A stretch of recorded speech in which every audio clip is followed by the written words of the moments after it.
هنعمل النهاردة مع بعض ألذ وأطعم طاجن عكاوي بالبطاطس والبصل.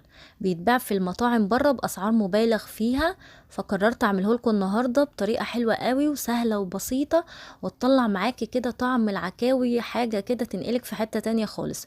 والبطاطس اللي فيه دايبة دوب، وكمان الصوص بتاع الطاجن رهيب كده مع الرز بشعرية أو رز أبيض، حاجة كده من الآخر زي ما بيقولوا.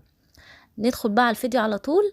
اول حاجه معايا هنا العكاوي، اهم حاجه تكوني جايباها من جزار مضمون، وتقولي له عايزه بقى عكاوي كده تكون حلوه ومليانه لحمه، عشان في عكاوي بتبقى ايه صغيره بتاعت يعني مثلا بقره او جاموسه صغننين، فالعكاوي ما يبقاش فيها لحم.